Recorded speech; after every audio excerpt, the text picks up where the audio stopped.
It's just too easy for people who are looking at this from the outside to go, we got to get rid of the death penalty. It's as American as apple pie and the flag. It's a norm. You're up against 400 plus years of history of entrenchment where the norm, the American mindset is kill them.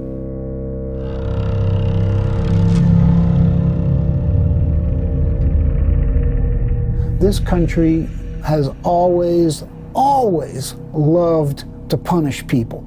Over 19,000 Americans from colonial America today have been put to death in this country. You know, we've released 191 people who were innocent, and they weren't released because of this system, they were released in spite of it.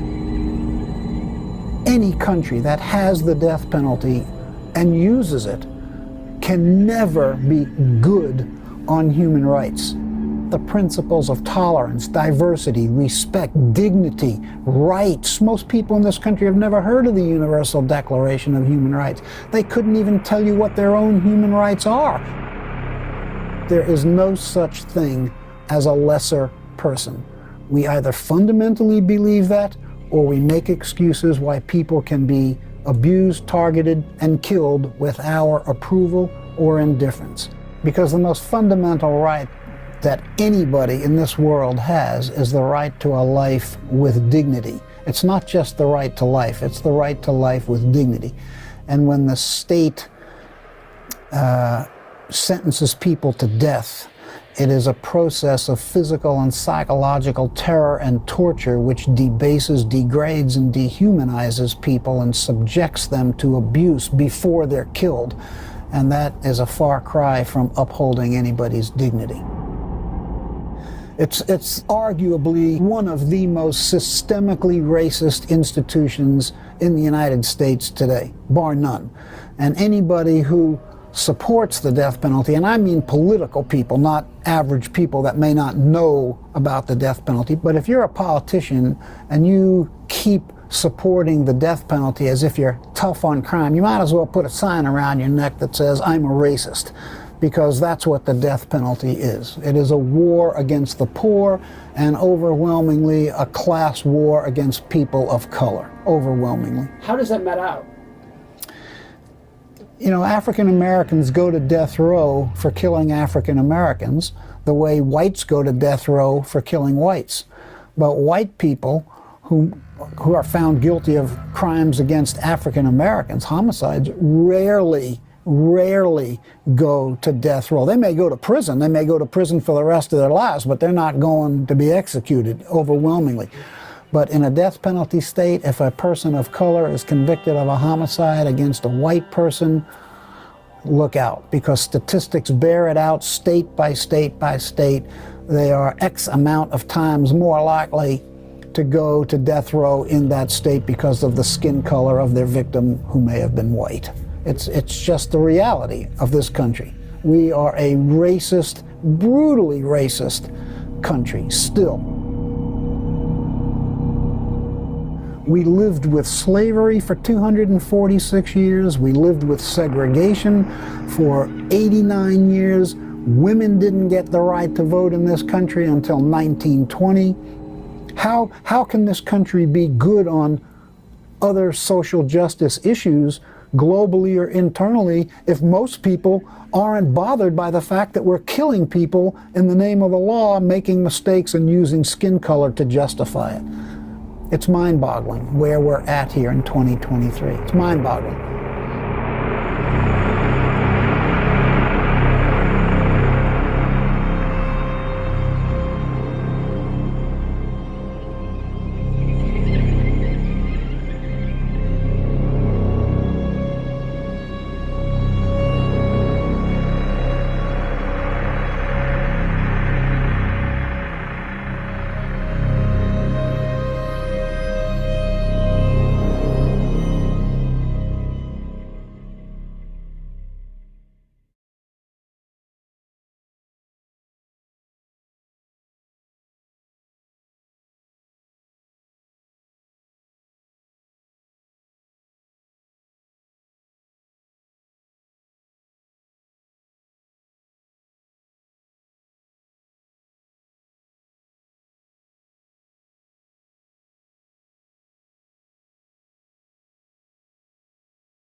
And greetings, everybody.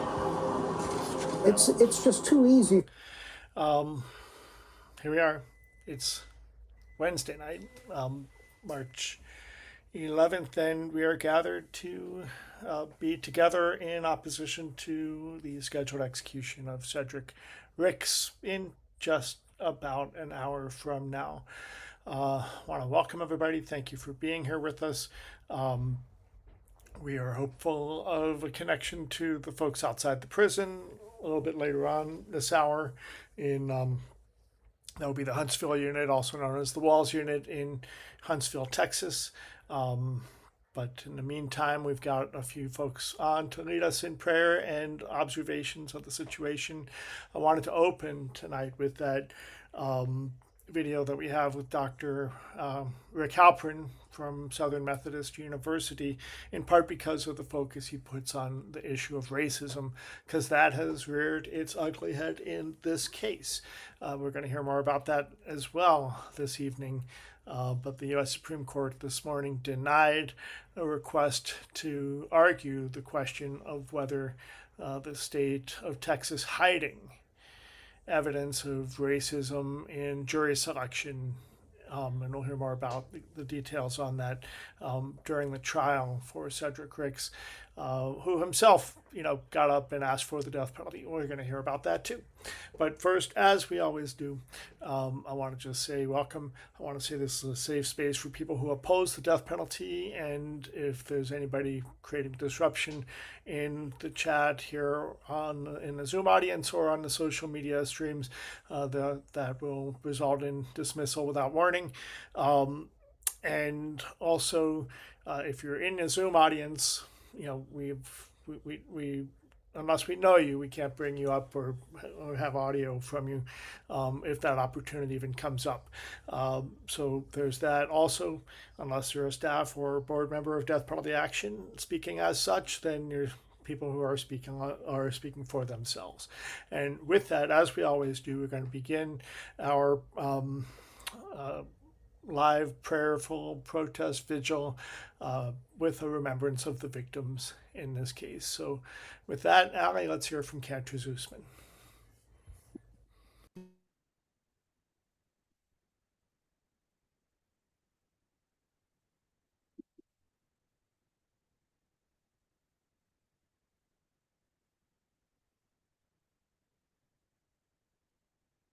Give me a moment, not sure what's going on.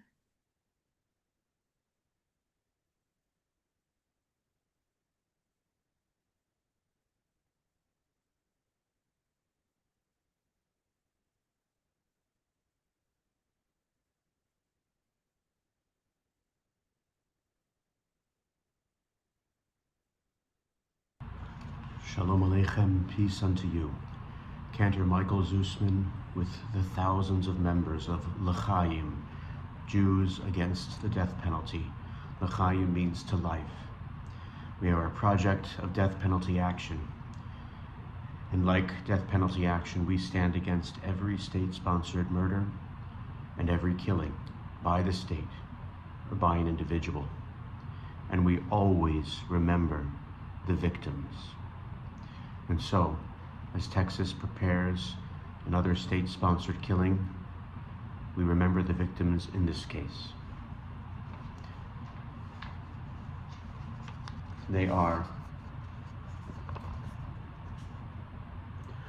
Roxann Diana Sanchez, born January 6, 1983, and her beloved son Anthony Reyes Figueroa, born May 16, 2004. They were both brutally murdered on May 1st, 2013. On their tomb, it says, "Rest in peace, my one and only daughter." And then that's for Roxann, and then for Anthony, it says, "I love you, Tom Tom. I will see you later, Dad." And there's a football helmet with the number 21 on Anthony's tombstone. There's a poem that also accompanied a memorial for Anthony. It's called Estrella in Spanish, Vivo en una estrella radiante en luz. I live on a star radiant with light. No lloren mi ausencia, estoy con Jesús. Do not weep for my absence, I am with Jesus. Cuando llegué al cielo, cuando vi su faz, mi alma dichosa se colmó de paz. When I arrived in heaven, when I saw his face, my blissful soul was filled with peace. El Dios de los cielos sanó toda herida, me tendió su mano y encontré la vida. The God of heaven healed every wound, extended God's hand to me, and I found life. Un coro de ángeles y la Virgen María me vinieron a encontrar. A choir of angels and the Virgin Mary came to meet me. Yo desde mi estrella los puedo mirar. Denme tu sonrisa para descansar. From my star I can look upon you. Give me your smile so I may rest. Piensen que los amo. Búsquenme en la flor, en la suave brisa, en lo que es amor. Seek me in the flower, in the gentle breeze. Know that I love you in all that is love. No matter what your spiritual background, or religious or secular, please turn your attention now to mother and son, Roxann Diane Sanchez and Anthony Reyes Figueroa. I'll offer this prayer in their loving memory, that their souls be bound up in the bond of life eternal. El malei rachamim shochem b'mromim ametzei menucha nechona tachat kanfei hashechina במעלות קדושים וטהורים, כזוהר רק המסירים את נשמות Anthony Reyes Figueroa ואת Roxann Diane Sanchez, שהלכו לעולמם בגן עדן תהא מנוחתם, אנא מעל רחמים אסתירם בסתר כנפיך לעולמים, וצרור בצרור החיים את נשמתם. אדוני הוא נחלתם, ינוח בשלום על משכבם, ונאמר, אמן.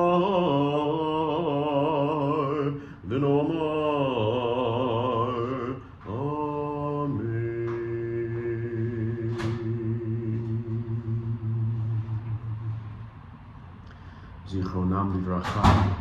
May their abiding memories be everlasting blessings, and their spirits be loving guides for all who were privileged to know them. May their loved ones be comforted among all the mourners of the world. May no more blood be shed in their sacred name, and may all the killings end. Amen.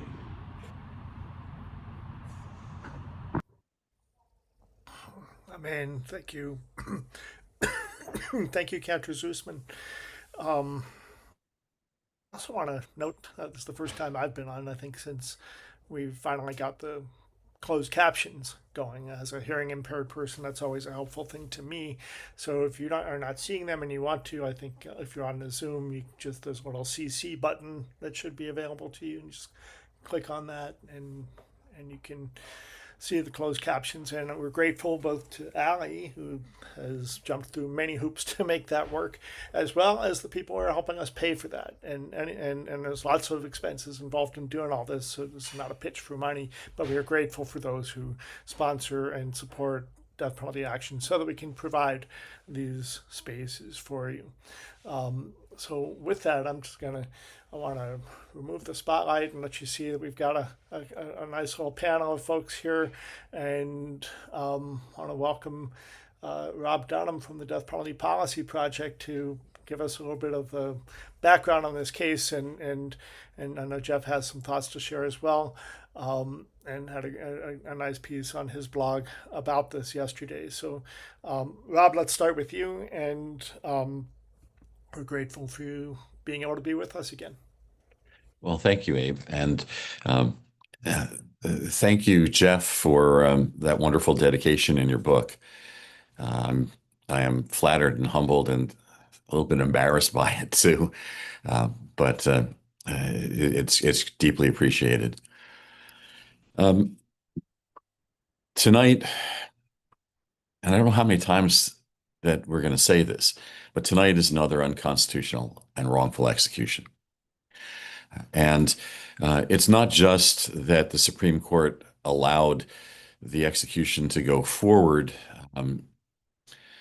today, it's that this is the second time in the last 2 years that the U.S. Supreme Court has ignored clear evidence of constitutional violations, different constitutional violations, each of which would have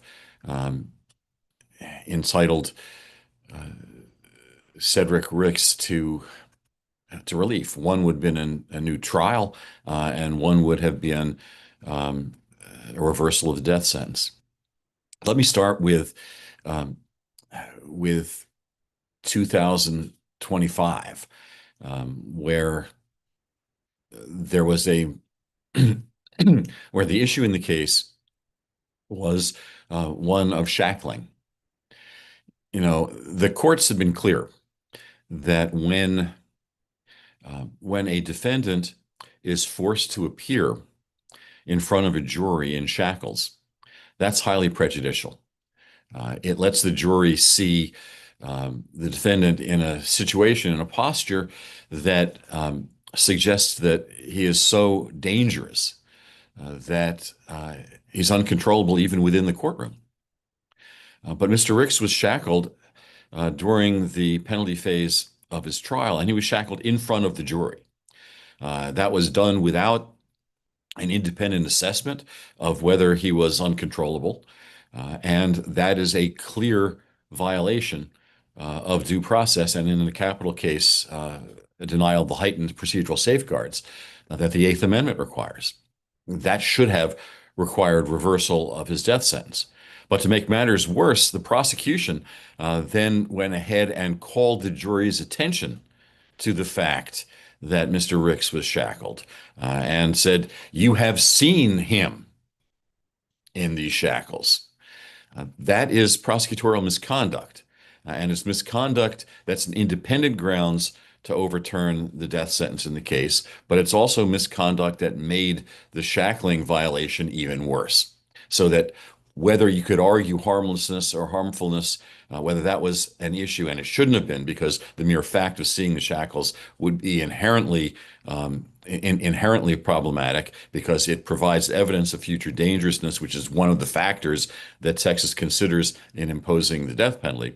But whether or not the shackling was independently grounds for reversal, that prosecutorial misconduct was. The U.S. Supreme Court refused to hear that, imposing a procedural bar to considering what was on its surface an unconstitutional, a claim that was meritorious regarding an unconstitutional practice in the case. Okay, so that gets us to 2025. If we step back in time and then it comes forward again, Texas had a rule that said that if you filed another challenge to your conviction or death sentence while a previous challenge was pending, it would be dismissed. So keep that in mind, because in 2020 or 2021, I don't remember which date, the Texas prosecutors inadvertently turned over some documents during the habeas corpus process. And because they were turned over during the course of the process, they couldn't be a basis for Mr. Ricks to file a new claim in state court. And that was that same process that led to the 2025 Supreme Court decision. Well, the documents that they turned over was evidence that the prosecutor had been keeping track of the race of jurors so that he could discriminatorily strike black jurors. That's a constitutional violation. That entitles you to a new trial. You cannot strike jurors on the basis of race. You cannot deny somebody a fair trial by skewing the jury on the basis of race. Mr. Ricks had no opportunity to raise that issue in state court until after the cert proceedings were done. That is, the prior proceedings in the U.S. Supreme Court. And he then raised them. And the state court would not consider it. And it is the appeal from the state court's refusal to give him a venue to consider this race discrimination claim. That was the issue in the latest proceedings before the U.S. Supreme Court. The question is, can a prosecutor hide evidence long enough to deprive you access to the state courts? And Texas essentially said yes, and the U.S. Supreme Court said, we don't care. So two serious constitutional violations in this case, two violations that are obvious on the face of the record, and state courts and a U.S. Supreme Court that said, too bad. That's why we're here tonight on another unconstitutional and wrongful execution.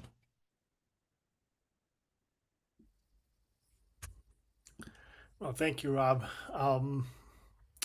And just want to invite others on the panel if they've got something they want to add to this piece of the puzzle before we move on.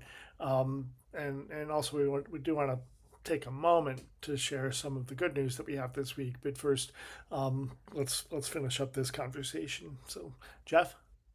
Yeah, I'll jump in. I think that some of the things in particular, I mean, Rob said a lot, but some of the things that are strange about this case in particular is that Cedrick was put on the stand with the knowledge that he would prejudice himself and create a circumstance in which he would say that he wanted or wasn't opposed to being executed by the state, which created a situation in which a jury is sitting there and going, okay, well, if this is what he wants, then this is what he gets, or they obliged him, if you will. And it presents a really interesting question. Rob, I would love to hear more of your thoughts on this in a second, but it does present an interesting question as to lawyers encouraging their clients to get on the stand even when they know that they are going to prejudice the case. And I also realize that we have a constitutional right to speak up. I get that if we want to. So anyways, it's something that I was thinking. It's important for people to know. In this case, the jury, I think, was out 45 minutes. So we're not talking about an extended situation. And I think that we have to consider that when we're talking about the worst of the worst, it seems to me, and we're talking about future dangerousness, it seems to me that the person who is the least dangerous is the person that is so burdened by what they've done that they want to be executed. And it's interesting how in these cases you see it over and over again, that when someone comes to terms with what they've done and either they feel guilt or want to be punished, then juries tend to see that as an added layer of guilt or an added layer of horror instead of I think what it often is, and that is just feeling bad about what you've done, having some level of remorse. I'll lastly say, and then Rob, you can tell all of the wonderful things that you know. Um, I'll also say that it does seem to me, I mean, and I've dealt with this over and over again about guys who volunteer. And Rob and I have gone round and round about this for a long, ever since I've known him. But it's these situations are so complicated. And I know, Rob, you feel very strongly that a lot of these guys who volunteer, the circumstances make it to where they can't necessarily volunteer. And as I've thought more, I mean, and what I mean by that is the circumstances, there's so much pressure and so much horror in the system that they're not really volunteering, that they're pushed into these decisions. And you can correct me if I'm wrong, but it seems to me that, we're talking about somebody that, was in Cedrick Ricks that was just seen as throwaway, throwaway by society, throwaway by his attorneys, and throwaway now. And I think this is the other piece I'll conclude with. I found myself yesterday, certainly, Abe, really happy that Sonny Burton is not being executed. Of course, joyous. We did, a lot of work on that case, but I also found myself really depressed because it feels horrific to think this is what it takes to stop one of these executions. And it makes me realize that, like, all of my guys, like, we don't have the arguments. Like, my guy, like Cedrick Ricks, he doesn't have the, like, I'm in a wheelchair, I got the helmet on. Like, he doesn't have all of those types of scenes and whatnot. And I just, it, it just feels heartbreaking. Again, on one level, it's very joyous and it's happy, and this is a great moment. On the other hand, in the back of my mind, I'm knowing that Cedrick is today, and unfortunately, not. I don't want to say nobody cares, but it does seem like a lot less people care. And so I guess I'll end it with this just by saying I'm glad that everybody who's here is here. I'm glad that we're here to encourage each other, and I'm glad that Cedrick means something uh, to more people than just a couple of family members. That he means something to everybody here. There are a couple of really important things um, that I need to address from what Jeff said, because these situations are always very complicated. And let's start from the perspective of the question about volunteering. Uh, we'll start with Cedrick taking the stand. That is a decision that is up to the client, and the lawyer can say whatever he or she wants to say to the client, but that is a decision that the client makes. So we can't say that because Cedrick got up and made a statement that would appear to be prejudicial to his interests, that his lawyers let him take the stand. They had no choice. Um, Having said that,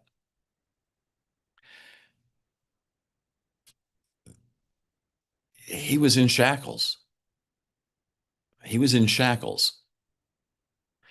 And someone who the Constitution requires that if you're going to be doing shackling, you have to make a fact-specific determination based on what's going to happen or what you predict is going to, what the predicted risk is going to be at that moment with that defendant in that courtroom. And if somebody is going to be getting up there and testifying, the likelihood that they're going to be posing a danger is so extraordinarily remote. The That fact alone made the shackling even more prejudicial. And the fact is that it's not that rare that a defendant will feel so depressed and so hopeless at the conclusion of a capital trial that his or her despondency may lead to him or her waiving constitutional rights. That's, in many cases, a combined product of the circumstances and the defendant's mental state as a whole, mental illness to the extent that there is one, or emotional disturbance. And all of those emotional considerations are things that a jury is entitled to and should consider. And while it may surprise some people, juries don't automatically say to a defendant, you say you want to be executed? Okay, we're going to do that for you. There are numerous cases in which jurors then vote for life. So it's not a foregone conclusion that if he hadn't been shackled, that it was going to be a death verdict. And in case after case of people who are under extreme circumstantial duress and waive their rights, in case after case, when that immediate emotional duress is lifted, they want to protect themselves and want to pursue their rights. And that's evidenced here by the fact that that's exactly what Mr. Ricks did. And that's what he did in challenging the shackling. And that's what he did in challenging the racially discriminatory practices in selecting his jury. And oh, by the way, if the jurors who were excluded included some who might have served and seen him differently, that could very, very well have been outcome determinative in this case. So, as Jeff has suggested, these things are complicated, and they are not self-evident. And in my mind, and in the mind of the Constitution as written and as interpreted when it's enforced, this was a trial and conviction and death sentence that should not have stood. Exactly. You know, Rob, just hey, real quick, had one quick question. With sure. when Just when someone is on the stand, during a sentencing moment, and they tell the jury, "I want to die, execute me." Do you know of any case where the jury said, "No, we're not going to execute you because we're going to make you suffer even worse by not executing you"? Or, I mean, do you know of a circumstance where somebody has said, "I want to be executed," and they didn't get what they want? Yeah, So that does happen. I was just curious. yeah, that does happen.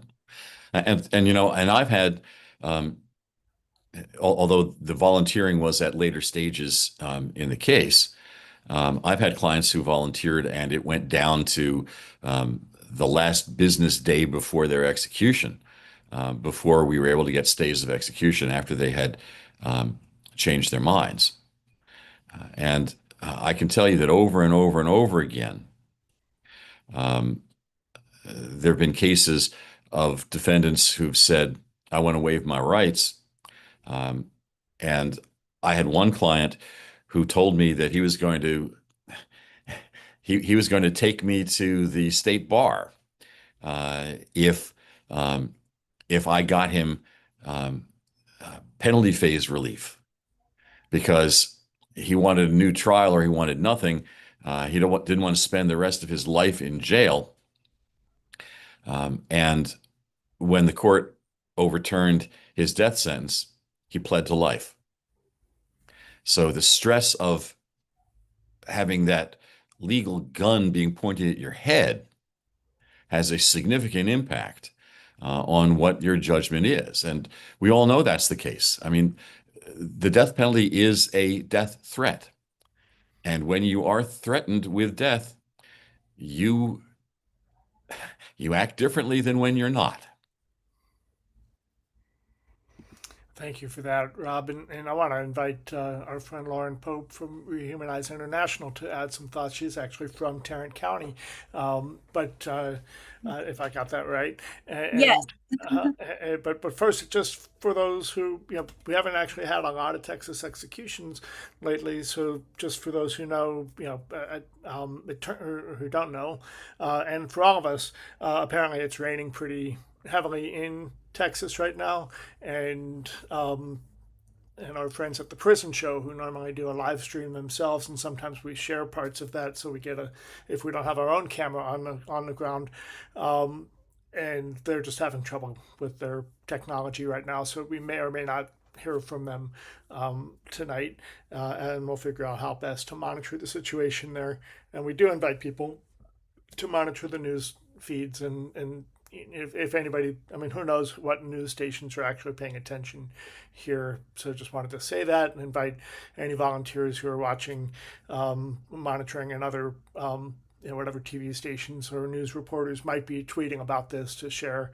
And I also know, the Catholic Mobilizing Network often does some tweets and live tweets and sometimes is monitoring this show as well. So we welcome everybody here. In any case, Lauren, glad you're here. Please bring us your thoughts. Thank you so much for having me. So I have kind of three things. I'm a little disjointed, but I'll try to go through them quickly. First, introduce yourself and Rehumanize a little bit more, please. Yes. Hi, I'm Lauren Pope. I am the Executive Director of Rehumanize International. We are a consistent life group that opposes all forms of aggressive violence against other human beings. We have done a lot of work with Death Penalty Action in the past, and Abe has been so gracious to speak at our conferences, and I am just really appreciative of all he does and all that y'all are doing here. So as Abe said, I actually grew up in Tarrant County. So my first point is just from the very constitutional level of the racism in this case. Tarrant County is an incredibly diverse county. There is very strong African-American presence in Tarrant County, even had we not found the prosecutors literally saying that they were striking Black jury members from the jury. Just the makeup of the jury would not have matched the demographics of Tarrant County. So that's my first point, which is, I guess, a little procedural, but I think it is important to say that Tarrant County is quite diverse. The second is related to the saying publicly on the stand, yes, I want the death penalty. I think we understand as a society kind of the concept of suicide by cop.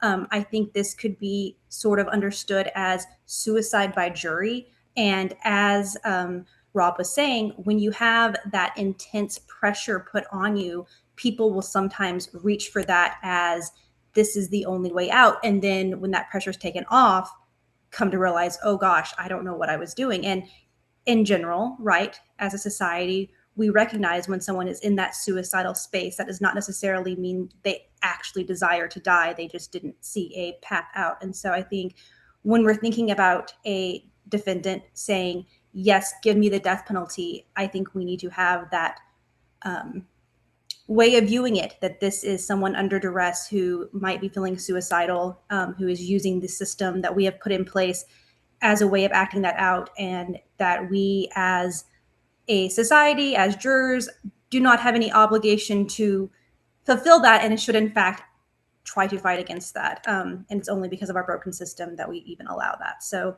that's my thoughts on that. And then the last one relates very specifically, again, to the justice system in this case in particular. So I was reading about this case today, and what struck me was that there had been previous to the killing some domestic abuse charges, both by Roxann, against Roxann and her children, and also a previous spouse.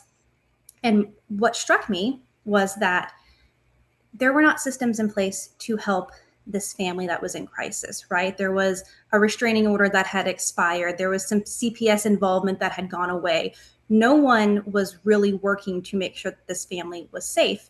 And indeed, there had been, a pretrial release of the, at the time, defendant before anything. So I don't, even if you have, there's some, disagreements here in this room, I'm sure, about carceral versus restorative justice, none of that was happening, right? There was no real attempt by the state, even though they knew very much this was a family in crisis, to intervene on the behalf of Roxann and her children.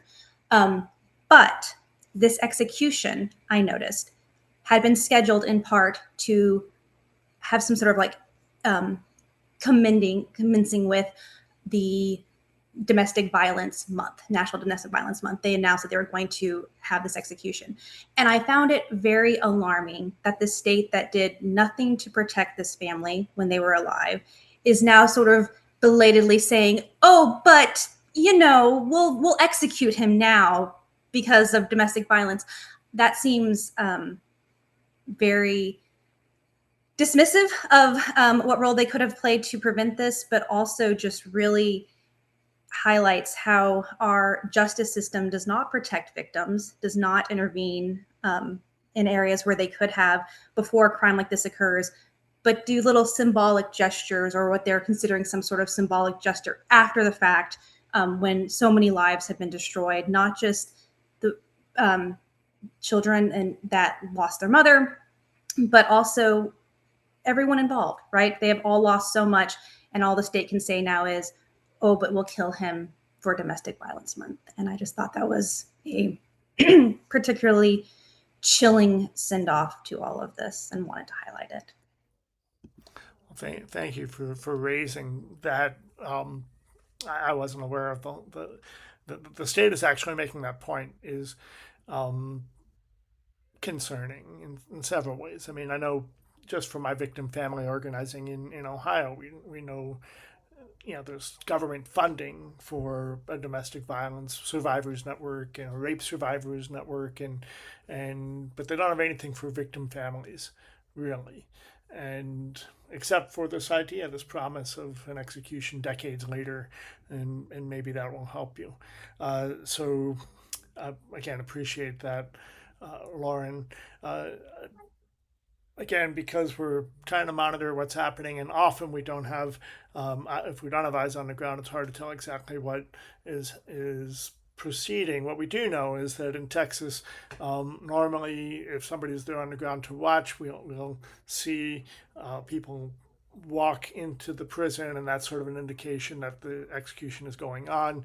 Unlike in Florida, where they tend to be like right on the moment at 6 p.m., in the last year or so, Texas executions have not even begun until after 6:30, 6:45. So just a heads up that we'll be on this for a little while.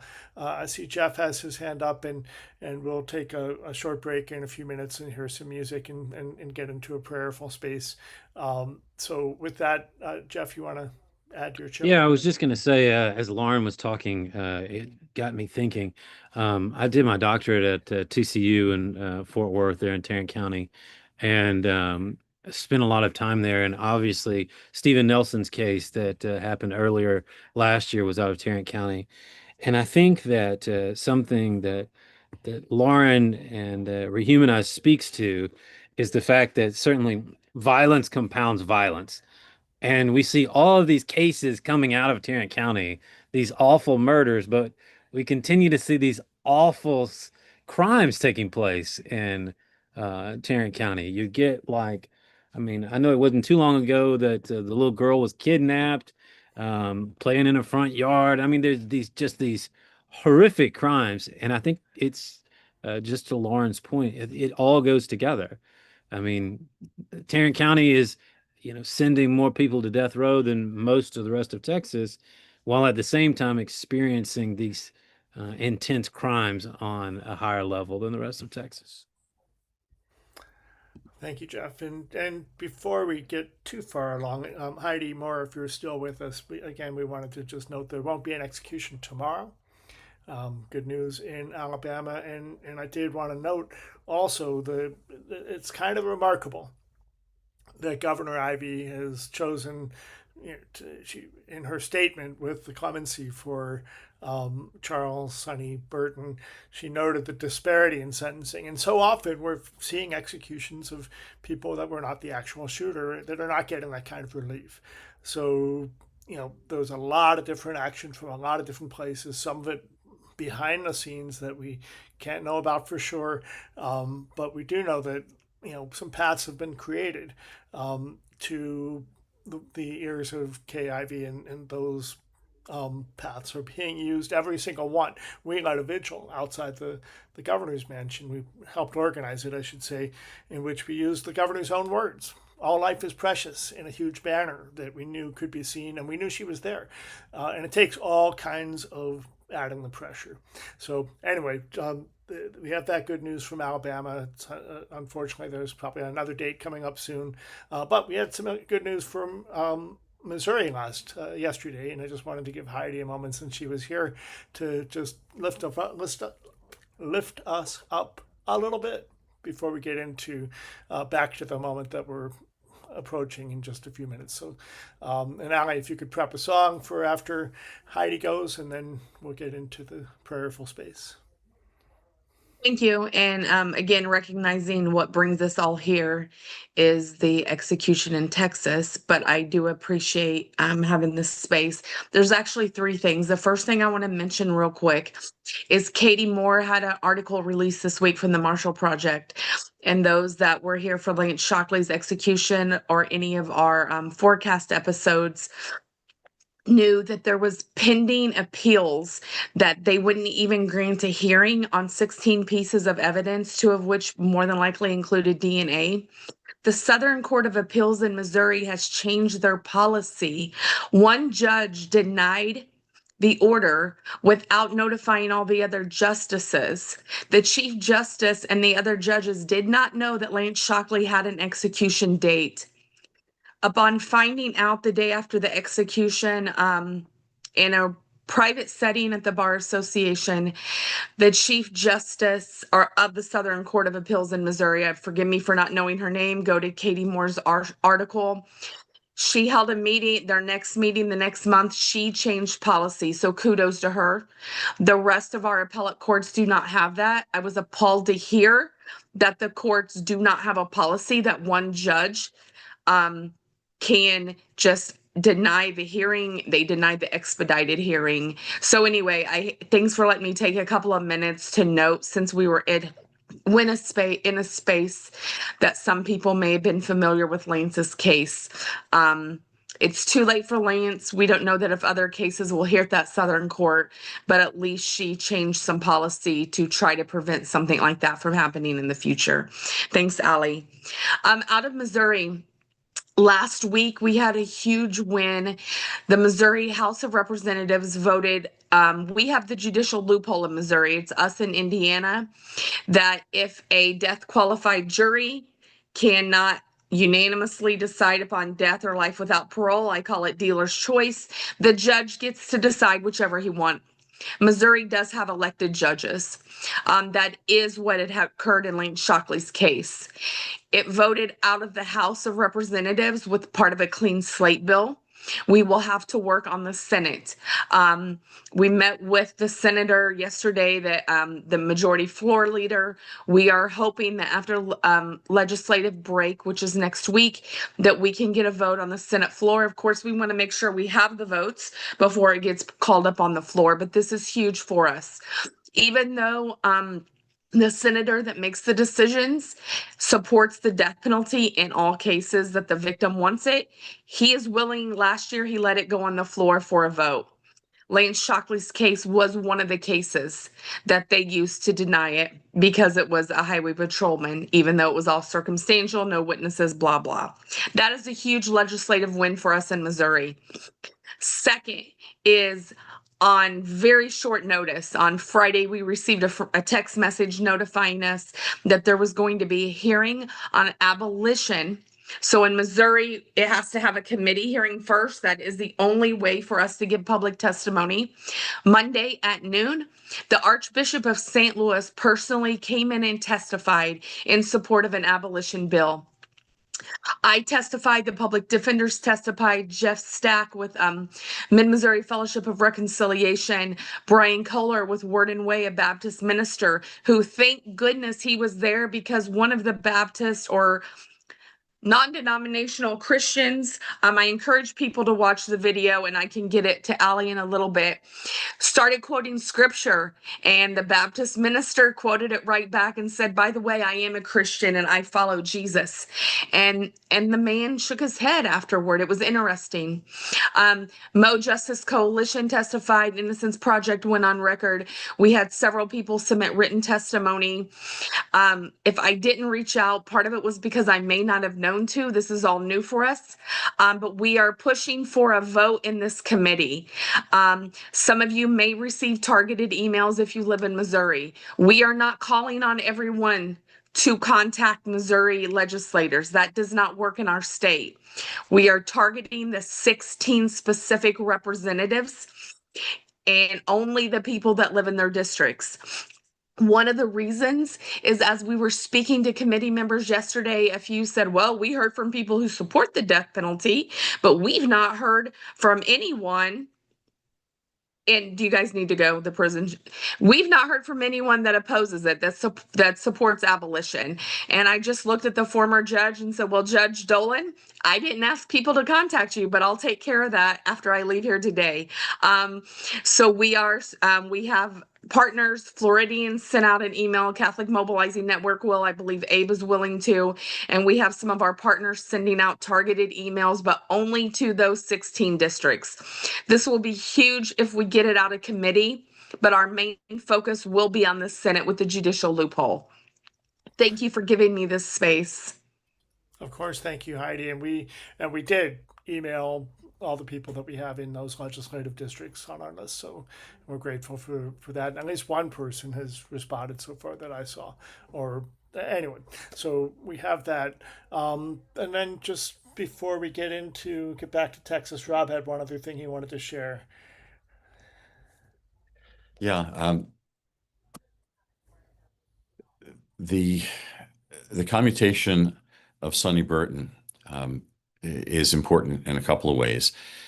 The other commutation we've had was Tremaine Wood. What they both have in common is that neither one of them were the killers.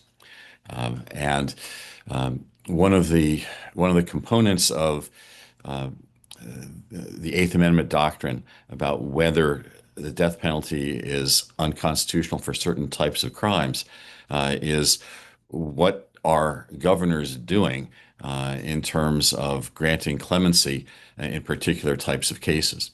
So if juries are returning fewer and fewer death sentences where defendants are not the actual shooters, and the public is against the death penalty when you're not the actual shooter, and governors are commuting death sentences when you're not the actual shooter, that is evidence that lawyers will be using in mounting systemic challenges to the use of the death penalty for felony murder. And that is something that I think with these last two clemencies is a bright sign.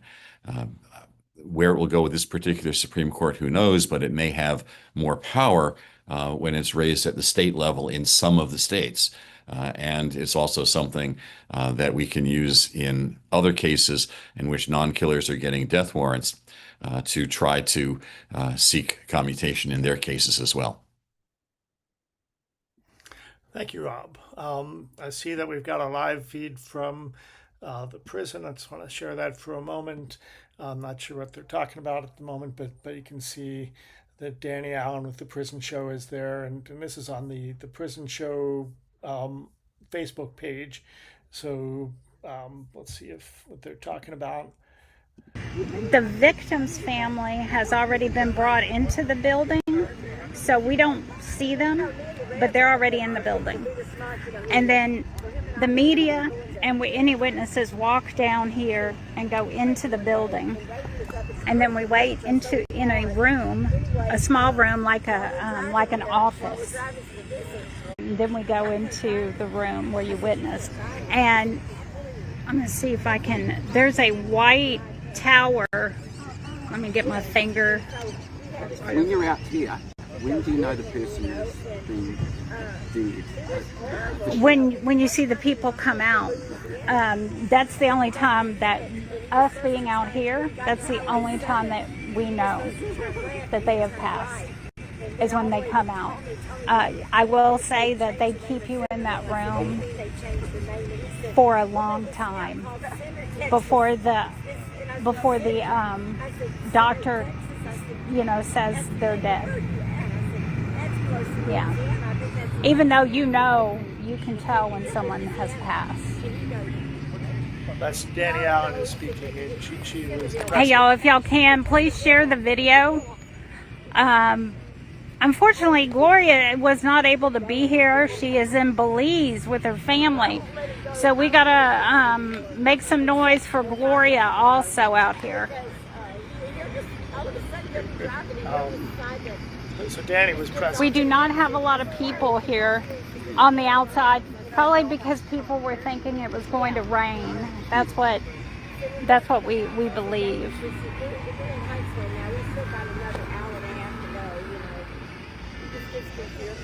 Did you want this side? Alrighty, so that's Danny Allen from the Prison Show. They're on the live stream with the Prison Show Facebook page. You can always switch over there if you want to, but we'll check back with them and be monitoring that to see what happens when the other witnesses go forward. So or go on across the road there into the prison. That's how you know that the execution is getting ready to happen. So with that, let's take just a short break, and then we've got some prayerful space to be in for a little while. But Ali, if we're ready to share a song from Brandon, then let's go ahead and do that.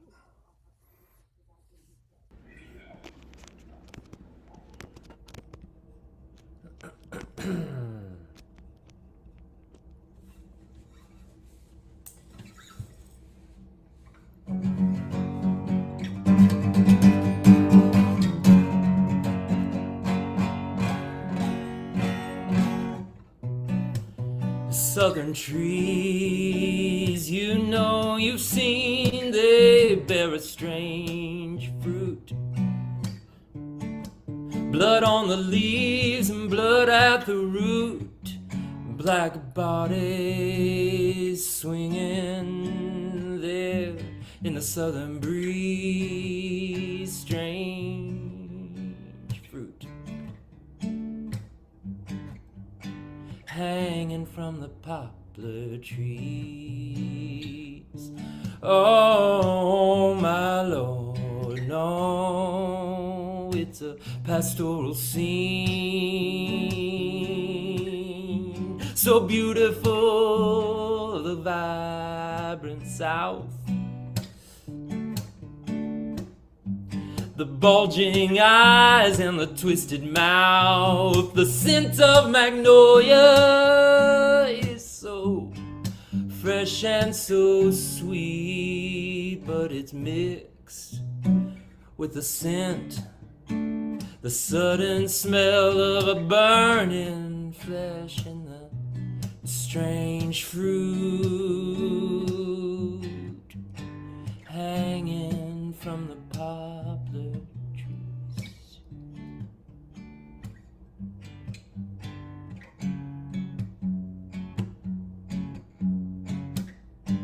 You can tell yourself that it was a different time. You can tell the children they should leave the past behind. You're so quiet in the courthouse,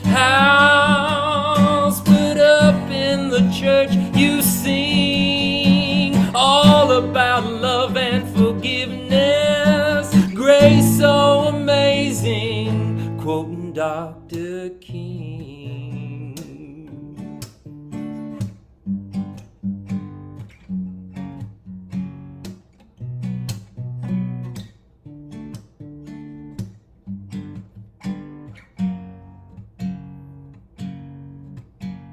There's strange fruit in the orchard, strange fruit hanging in the air. There's strange fruit in the marketplace, strange fruit in the public square. There's strange fruit in the orchard. There's this strange fruit.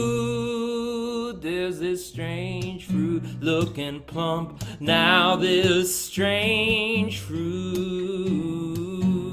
there's strange fruit getting riper. There's strange fruit won't last. There's strange fruit now succumbing to the nitrogen gas. There's this strange fruit, it be glowing. Strange fruit getting hot. There's this strange fruit starts to cooking from a little electric shock. There's this strange fruit to take dancing, but this strange fruit, it don't sing. There's this strange fruit, you know, we know what we need.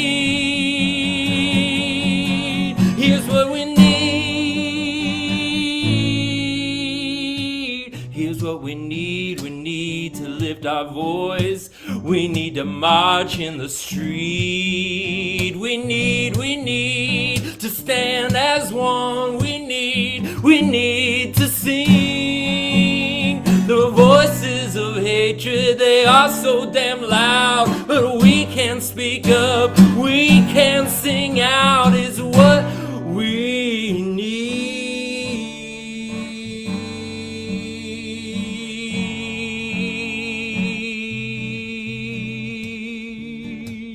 God have mercy. We need you, we need me, we need everyone to see.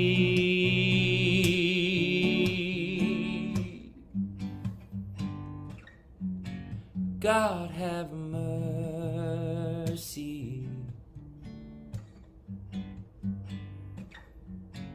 God have mercy.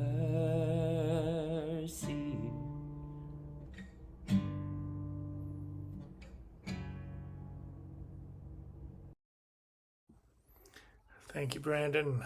Obviously, that's a recording. We may be joined by Brandon live at some point this evening. I do see a question here from Brian asking about buffer zones outside of prison, and not exactly sure the context of that conversation that we had, but you can see that here. Let me just share the screen again. Let's see. So you can see. Actually, it used to be where these roadblocks are is where they would set up their protest. And a few months ago, the prison decided that they can no longer be in the street, and that is an active street. The University of the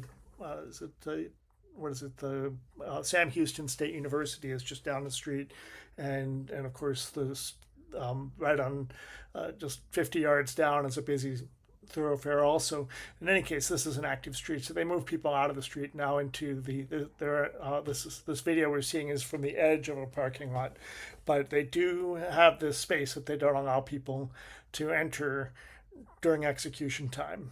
If it's not execution time, you can walk right up to that door, but during this time, that's what they create, is this space, but they don't say you can't be out there, and it is not typical to have a large crowd. Certainly a few more people than we can, we don't even know how many people are there. It looks like there's a handful today, but often there's 10 to 20, and on more high profile cases, there's many more. But today we are bringing the crowd to this protest. Collectively, there's also many people watching on the various social media streams. So let's see what they're talking about. 10 of these officers out there. Oh, I took it the way she did. Yeah, and that's a lot. Sounds like not a lot is happening. So let us, we're going to continue to monitor that. And I want to invite Kai to come up, and maybe Ali, you could introduce Kai to read the prayer from Janet. Yeah, well, I don't know Kai very well, but I've seen Kai on a number of our programs. And Janet unfortunately cannot be with us tonight, so we just wanted to get one of you guys to share her prayer with us. So thank you so much, Kai, for offering to do that. Yeah. So I feel okay. I feel honored. So I Kai, will would you read. introduce yourself a little bit more so Oh, we know you? I'm sorry. Yeah. I'm Kai Rosler, and I'm from Germany, the Saarland, the smallest state, I guess, in Germany. And I've been following you guys for about 5 years, and I've long looked for an opportunity to get more involved with you. It's obviously a little hard from all over from the other side of the ocean, but we're still I really do feel we're like a community, and that's really powerful. And Kai, we have a number of folks from Germany. Do you want to greet us in German for a moment? Ah jo, ich kann das auch auf Saarländisch machen. Ja, hallo an alle deutschen Zuschauer. Wir kennen uns auch noch nicht so, aber ich hoffe auch mit euch vielleicht mehr in Kontakt treten zu können, um gemeinsam gegen den Terror, der die Todesstrafe ist, vorgehen zu können und weiterzugehen. Yes.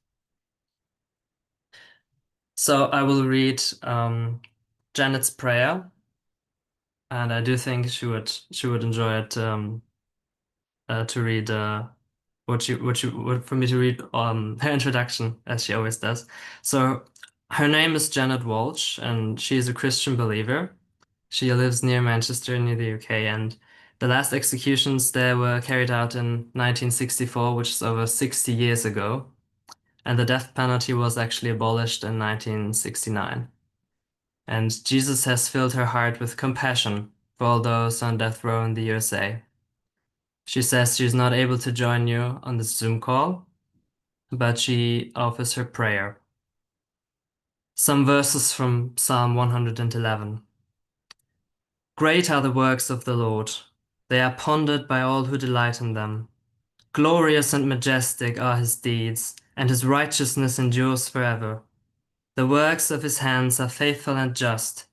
He provided redemption for his people. Holy and awesome is his name. Father God, we lift up Cedrick Ricks to you this evening and ask you to wrap your arms tightly around him, surround him with your love, set him free from all fear, and fill him with your special peace. Thank you, Almighty God, that it says in your word that all who call on your name will be saved. And so we trust Cedrick Ricks into your care for all eternity. Heavenly Father, help Cedrick's family and friends to be aware of you and your presence, grieving with them and helping them as they face their future life without him. As you have called us to bless those who persecute us and pray for those who mean us harm, I now pray a blessing upon Governor Abbott. I thank you for his life and the plans and purposes you have for him. However, I speak the words of Romans 12:19 over Governor Abbott, which says, "It is mine to avenge, says the Lord. I will repay." So I pray, Governor Abbott, that one day you will come to the realization that you do not have the right to preside over any executions, and that it is God and God alone who will administer final justice. Our hearts are filled with sadness, O Lord God, that another life is about to be taken. Strengthen us all through the power of your Holy Spirit, so that we can continue together along this road until all executions in the USA are no more. And I offer up all these prayers to you now, through the precious name of our Lord and Savior. Amen. Thank you, Kai. Really appreciate that. Magdaleno, are you still with us? Do you want to join us?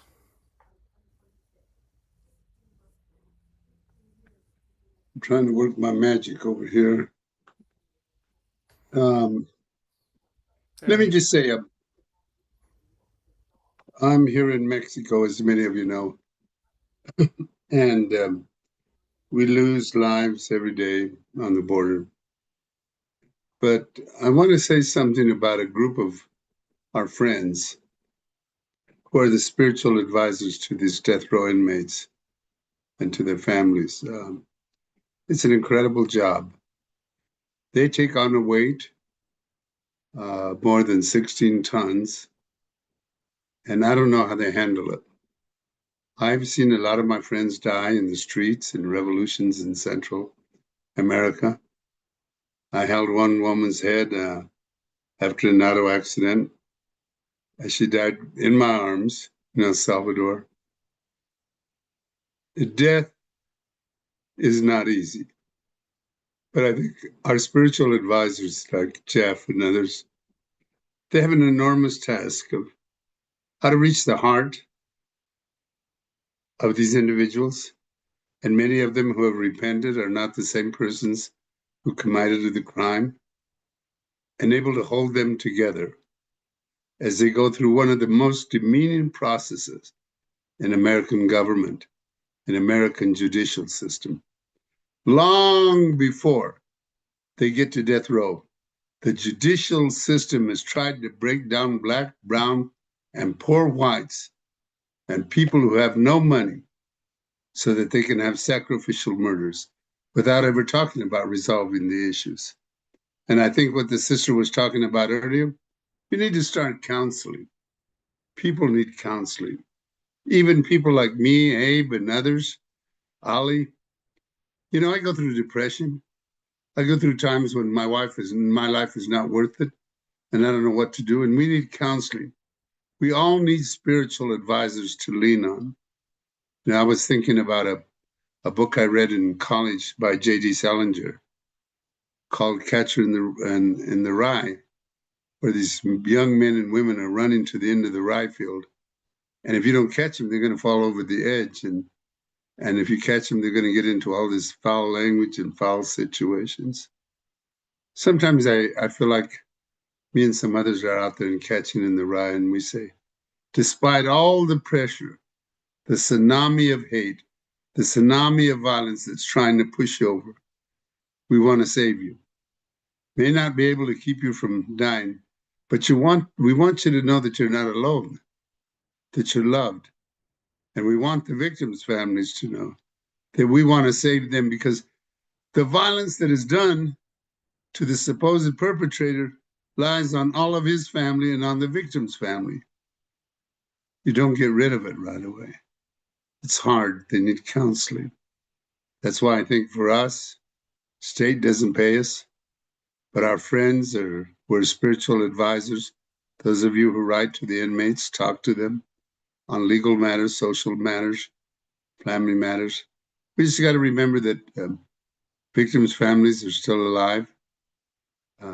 The death row inmates' families are still alive, and reach out to them. I don't know how we do it, with cards or something, or a phone call. But I know when I was under those situations, and like Guatemala, when I saw more than 30 dead bodies, most of them students and indigenous Indians, how I cried. The military guy says, "Why are you crying?" I said, "Because all these people are dead, and when you smell burnt flesh." And he said, "But they were communists." I said, "I don't care if they were from the moon. Human life has a value, and we have no right to take it." So for all of you who connect with the prisoners, in particular as spiritual advisors, get in there deep, I want to thank you. I want to thank you for being the catcher in the rye. Gracias. Magdalena, just so people know, Jeff is giving you a salute, so you served as the Peace Corps director in Guatemala, and I think it was Honduras, is that right? Nicaragua, and just so you know, the guy who's out there catching them in the book is Holden Caulfield. So Jeff's our Holden Caulfield. He's not only trying to catch them, but by coming on these talks, and the other reverends and ministers and prayer folks, they're also catching us so we don't fall apart. Amen. We need support. People need support. Otherwise, it just keeps multiplying. And I was a Peace Corps director in there, Paraguay, Micronesia, but the most violence I saw is in Salvador and Nicaragua and Guatemala. In Nicaragua, you come out of a grocery store, there's bodies on the streets. But thank God we have people. In the 1980s. I was just clarifying the time frame. That was in the 1980s, correct? Yeah, I had a full head of hair, Abe. Okay, well, I don't anymore. well, we're grateful that you're with us, and I know even though you're a bit of a heretic, if you want to lead us in a little prayer here, and maybe also greet us in Spanish for a moment, I would welcome that. Okay, I'll do both. Primero en español, first in Spanish. Mira, nosotros tenemos en esta sociedad, en nuestro sistema legal, judicial, hay muchos errores y mucha presión que le ponen a la gente pobre, especialmente la gente como que tienen color de piel o un lenguaje diferente. Y nosotros tenemos que buscar no cómo ejecutar personas, pero cómo salvar vidas, porque salvando vidas, salvamos a nosotros. Remember, when we save a life, we're really saving ourselves. I'm here on indigenous land in Yaqui Nation in Sonora, Mexico. So I want to talk to my spiritual fathers for Father Sky, the wind, the rain, and send our spirits and our cleansing from our sage in the four directions so that people, no matter where they are and no matter how they believe, that they know that we care about them. We care about them even when they hate us and call us names. We care about them because they're humans. And we care about the victims' families because we know how it is to have an empty chair. My Creator, I want you to look after all of us, believers, non-believers. I have Jews, I have Muslims, I have Asians in my families. I have Blacks and Native Americans, we got it all. We all pray and worship different, but we know that if we hold hands and we hold tight enough, we can make a difference. Amen.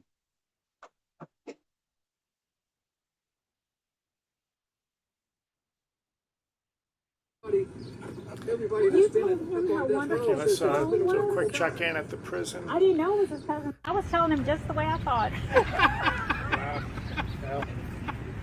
Just saying. He has a split personality. No, I mean. The phone gets in, I get knocked off. Hey, David, you can't call her because she gets knocked off.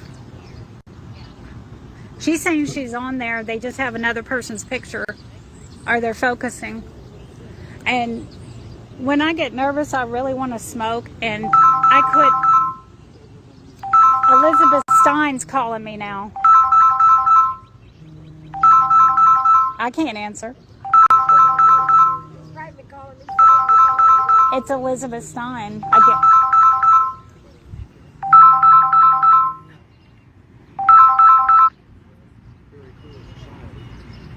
Yes, they, what time is it? 6:18, yes. What do you do that sign in the window says? They walked, That third window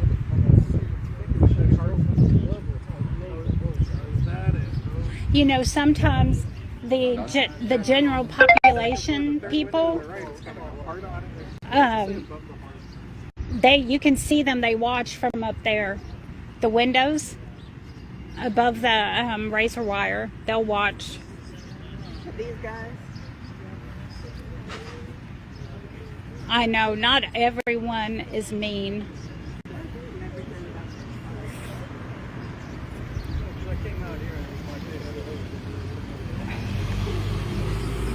Okay, let me.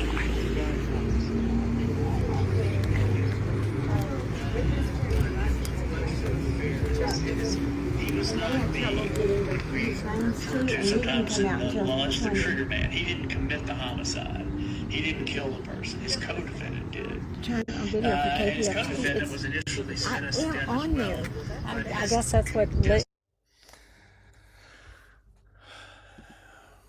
So we have, I wasn't quite able to pick it up, but it sounds like the witnesses may have already crossed, and it would be about the right time for that to happen.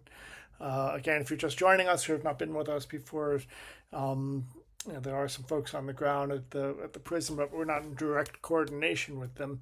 In other words, we can't speak to them or text them directly because they're using their phone for the live stream. But Well, we know when you see that image of the prison is when the witnesses cross into the prison. That's when we know the execution is going forward. And it sounds like they've crossed. Not positive of that, but we can make a fair assumption that this is happening soon. So we continue. Rob, did you have something you wanted to add?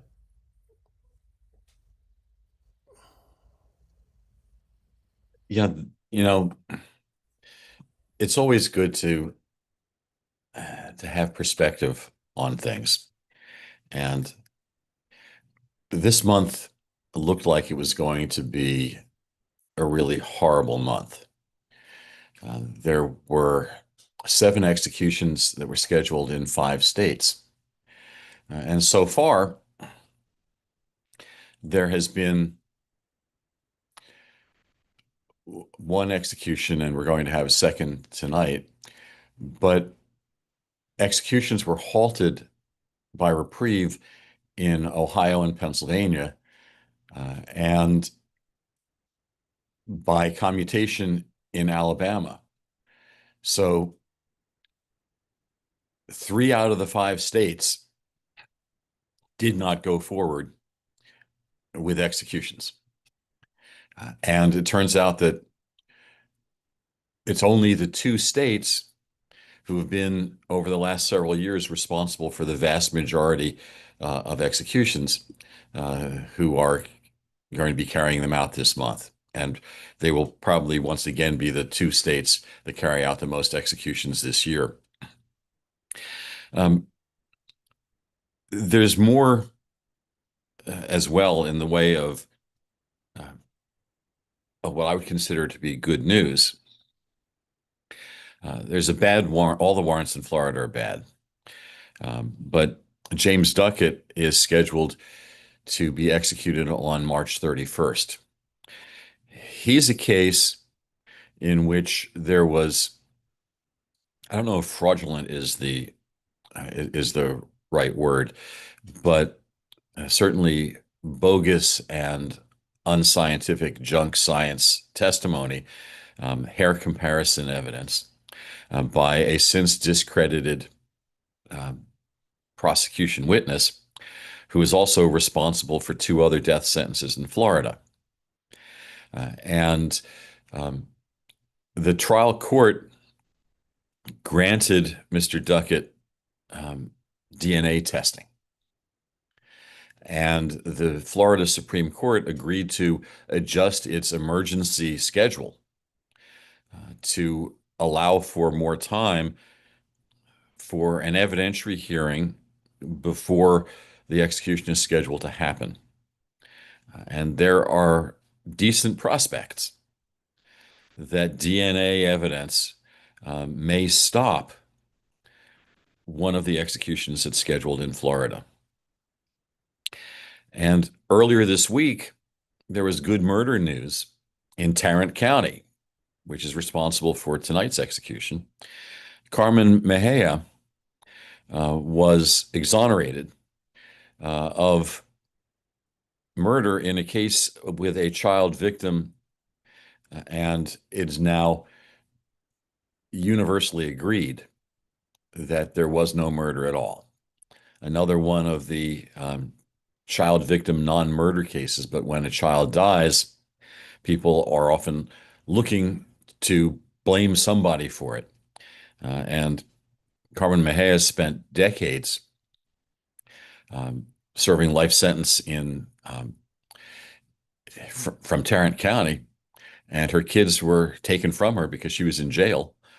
And she finally had the opportunity in the courthouse to hug her children.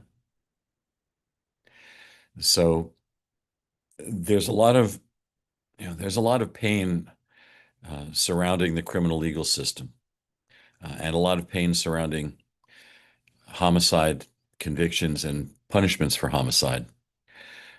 But there still is some good news too, and I thought that as we meet about some of the bad things and mourn what's happening tonight in Texas, we should celebrate these wins and celebrate these opportunities for injustices to be at least partially undone.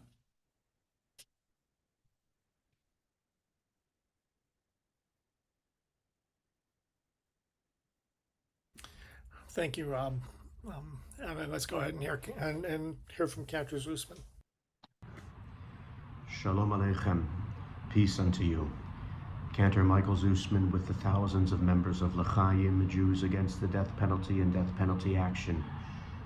If you're watching this video, it means one of 2 state-sponsored murders is about to take place in the United States of America, scheduled to occur this week. The first in Texas on Wednesday, March 11th, that of Cedrick Ricks, via lethal injection, as first implemented in this world, of course, by the Nazis.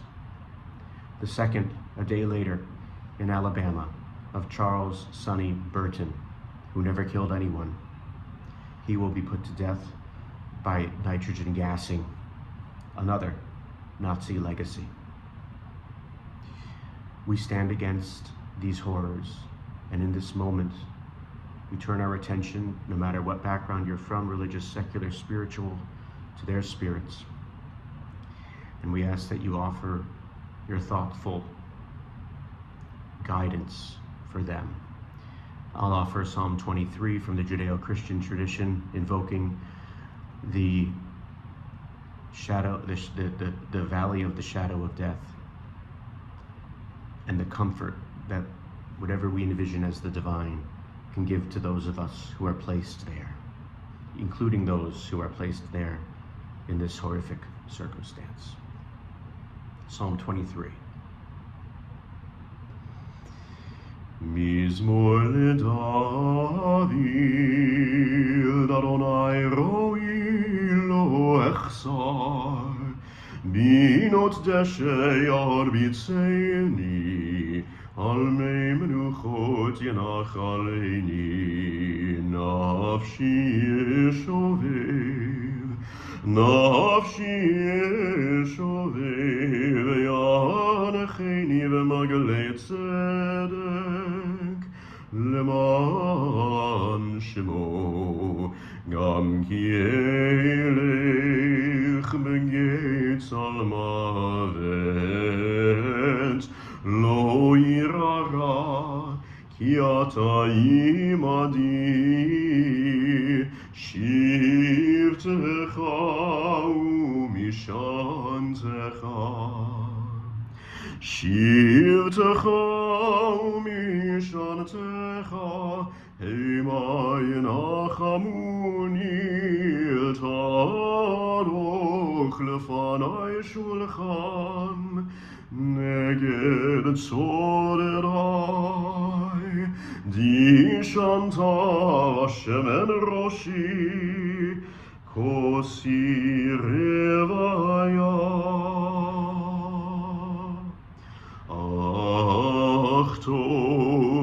Ach tov v'chesed, yirdefuni kol yemei chayai,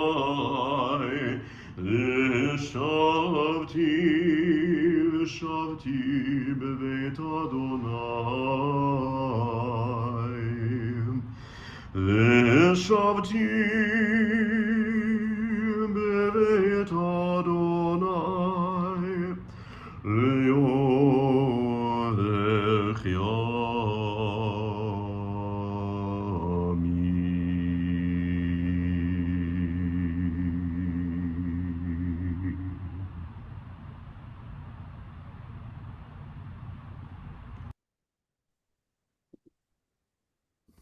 Welcome, Katie. Thank you. The Lord is my shepherd. I shall not be in want. He makes me lie down in green pastures and leads me beside still waters. He revives my soul and guides me along right pathways for his name's sake. Though I walk through the valley of the shadow of death, I shall fear no evil. For you are with me, your rod and your staff, they comfort me. You spread a table before me in the presence of those who trouble me. You have anointed my head with oil, and my cup is running over.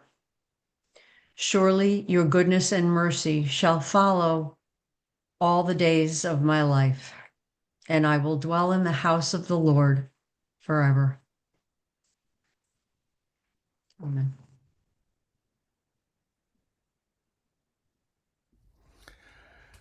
Thank you, Katie.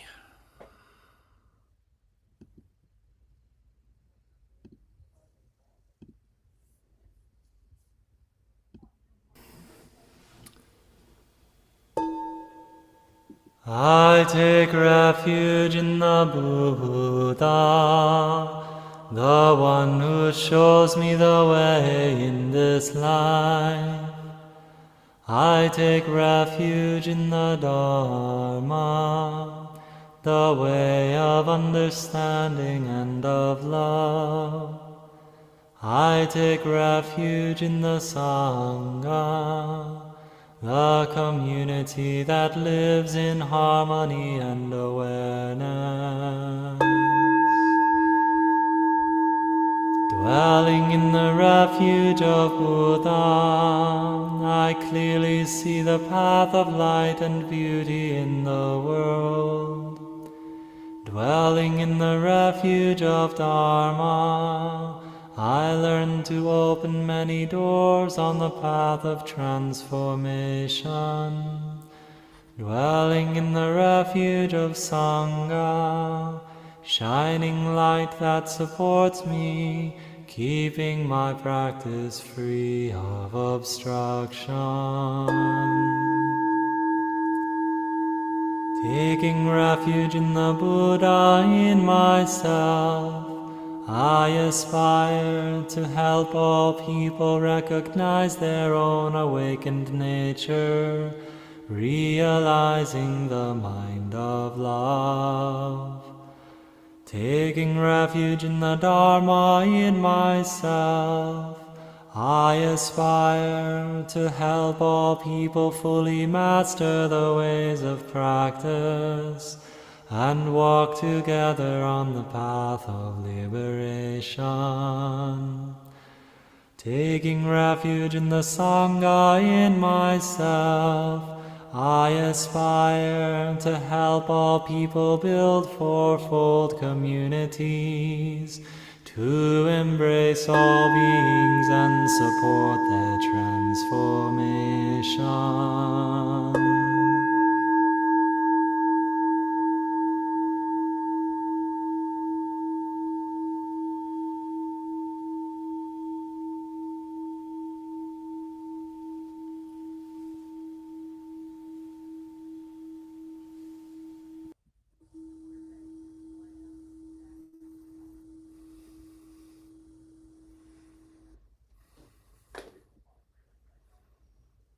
It's okay to be in a moment of silence as we wait to hear of any further developments.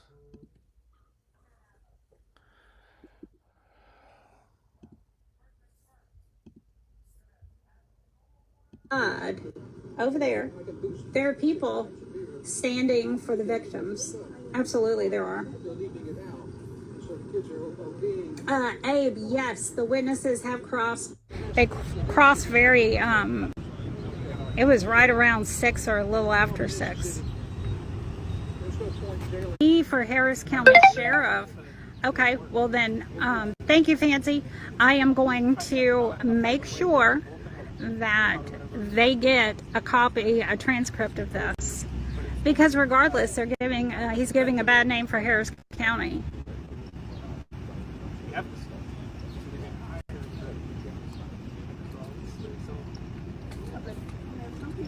Oh, it has everything to do with race. When you look it up, there are more African American, brown people get convicted of crimes than white people.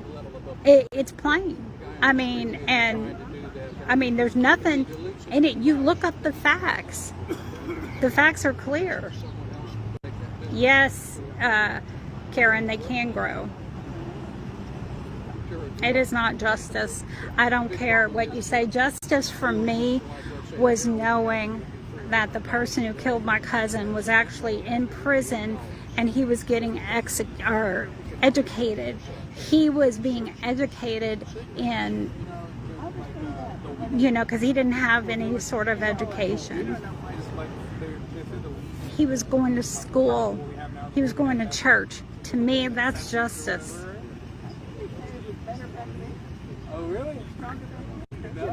That doesn't mean anything just because you don't live in Harris County. That doesn't mean anything. I know that.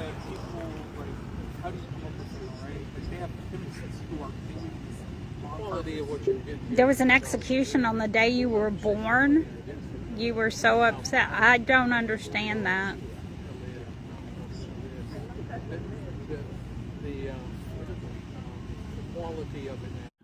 So if you caught that, I'm not sure exactly the conversation that Danny's having, but she did acknowledge my message to her that the witnesses apparently did cross early in the hour. So we would expect that this execution is going forward and may even be getting completed sometime soon.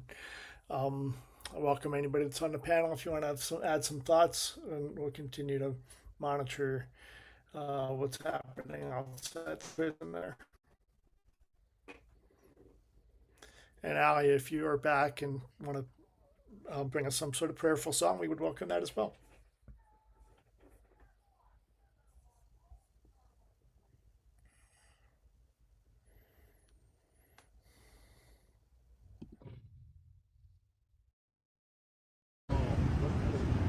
Oh, I bet you're for Trump too, Ryan. To whatever comments you're getting on the feed there.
It's not, what this is for is so that people can understand what happens on execution nights. Well, no, Ryan, it's not right when people kill. Not at all. And we're not saying it's right when people kill. It's not right. But where do... Ali, if you have a song to share, we could take that break. Can you stop the screen share because it wasn't letting me replace it?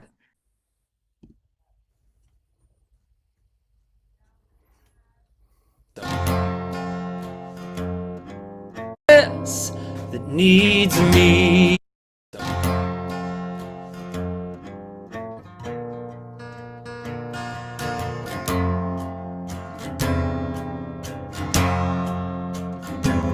Oh, where is this justice? Where's the justice we need? Tell me, where is this justice we all want to see? And when I marched in the street, I began to see, I saw that the justice we need is the justice that needs me. And tell me, where is the healing? Where's the healing we need? Tell me, where is this healing we all want to see? And when I turn on my TV, I still see so much dis-ease. I see that the healing we need is the healing that needs me. Tell me, where is the peace that we need? Oh, please, where is the peace that we all want to see? So I phoned an old friend. I said, I am sorry for the grief. I know that the peace that we need, and I know that the healing we need, and I see that the justice we need is the justice that needs me and you and me and you and me and you and me.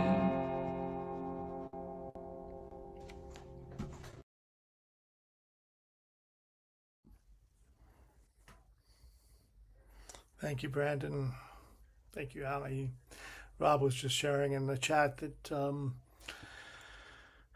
Friday marks the 7th anniversary of the state of California's Governor Gavin Newsom dismantling that state's execution chamber and declaring there'll be no executions on his watch. And we're all sort of watching the very quiet behind the scenes California clemency campaign that's going on to seek. We'll see what he does and what he's even got the power to do. I don't want to get too far away from the moment that we're all waiting to hear that this execution has taken place. But Rob, if you want to add anything to that. Real quick, Rob, not to take us too far away, but we have Dee Dee in the chat asking if there's risk that a new governor could reimpose the death penalty. Yeah, there are two quick answers here. One is the governor has the authority to commute the death sentences of anybody who doesn't have a prior felony conviction, and that's about 300 some of the people who are on death row. The other 200, he needs to get permission from the California Supreme Court, and it's unclear whether they are going to handle that on a case-by-case basis or whether the court will take a look at the process and say that your belief that a systemic resolution is the right way to go is all that you need. But either way,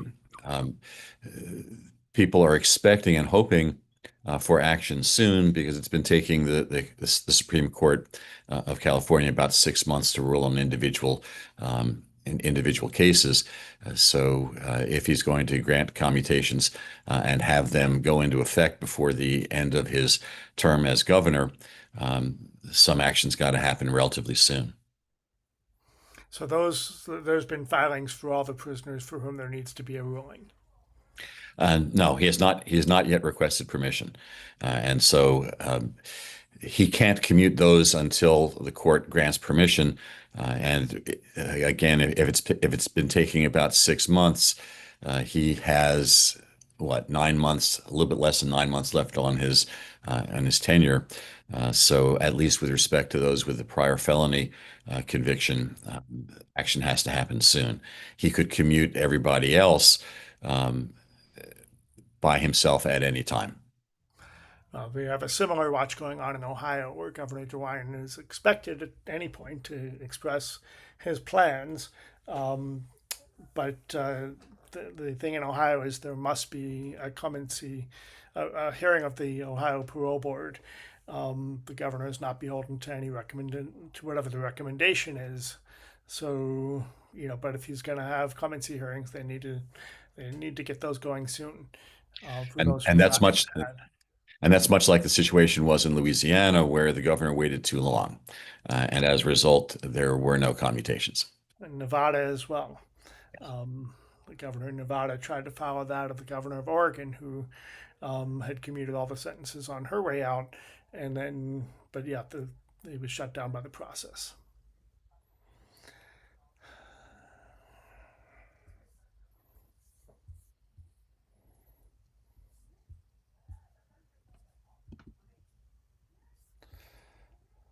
They went in real quick. It just takes a while.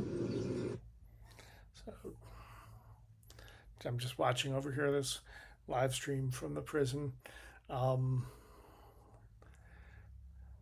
Let's see. You want another song? Sure. Okay.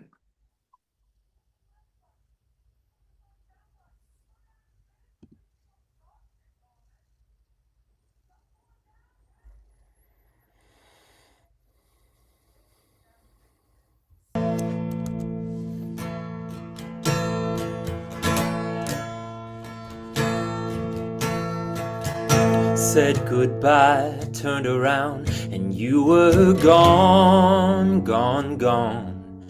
Faded into the setting sun, slipped away. Oh, but I won't cry, 'cause I know I'll never be lonely. You are the stars to me. You are the light I follow. I'll see you again. Oh, this is not where it ends. I will carry you with me.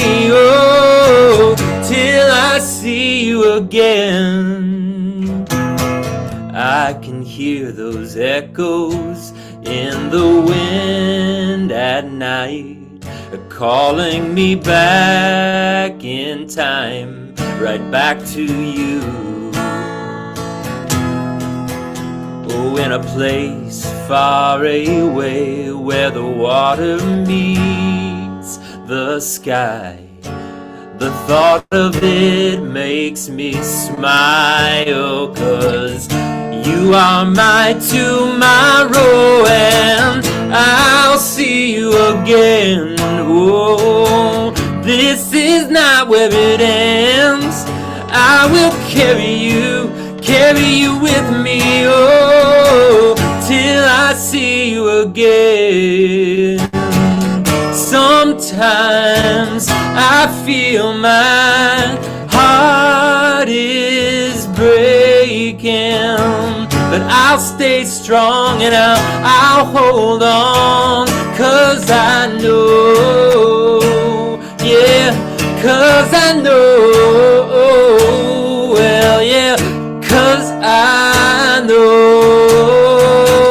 I will see you again. Oh, this is not where it ends. I will carry you with me. Oh, I will see you again. Oh, this is not where it ends. I will carry you with me. Oh, I will see you again. This is not where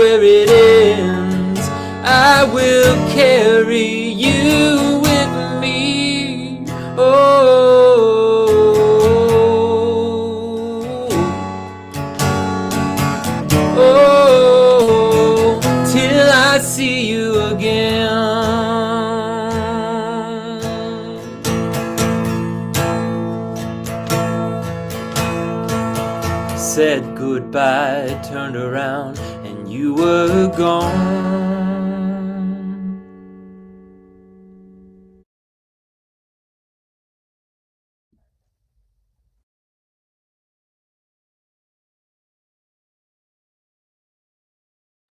Jeff, do you have It's a Long Road available?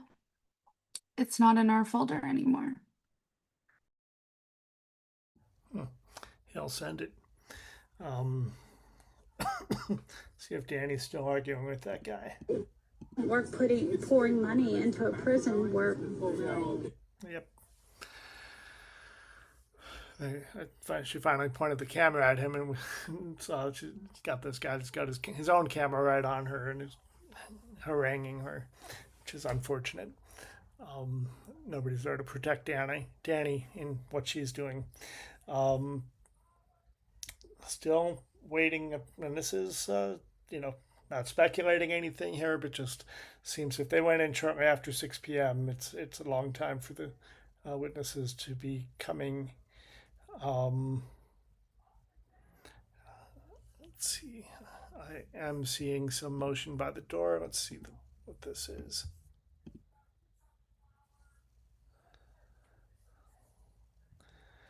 So if you're new to this, what we're watching for is right over this barricade in the middle is the door to the front entrance to the prison. And typically when they come out, for a while they were going in a different door because there was a big fire in this prison last year. But it seems like they're using this door again. And we know that the execution is taking place when we see people coming out of that front door.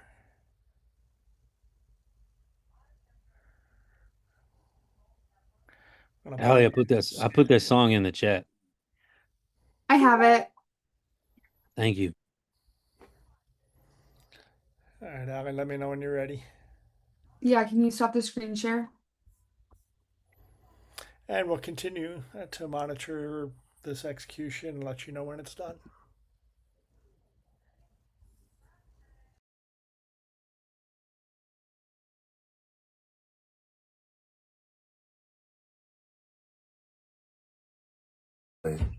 For over a decade now, I have served as a spiritual advisor on death rows throughout our country.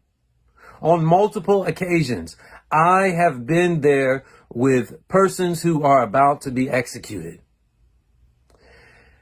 In the last few weeks, I have given myself the opportunity to reflect on what that moment means. And the conclusion that I've come to is that moment is a lot bigger than just a moment. You see, it is a long road that leads to the execution chamber. It winds through childhood. It winds through adolescence. It winds through all types of circumstances and places and people. Life is more than just a moment. It is a long road. I'm all alone. Nobody's here. That room right there is the source of my fear. Nobody cared to show me the way. Surely a life is weighed by more than a day. It's a long road to the end of the hall. It's a long road to the end of the hall. It's a long road to the end of the hall. It's a long road. It's a long road.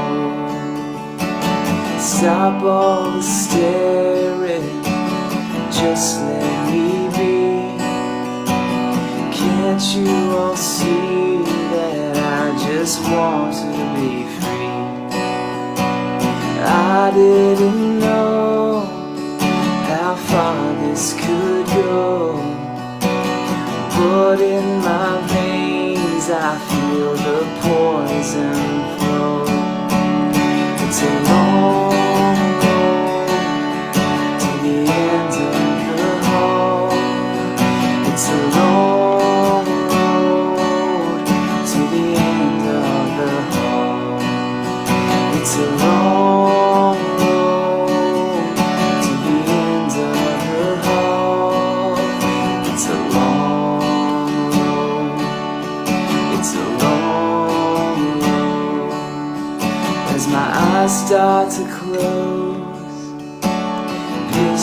isn't right.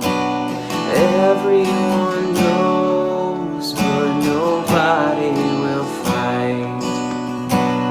Where were you?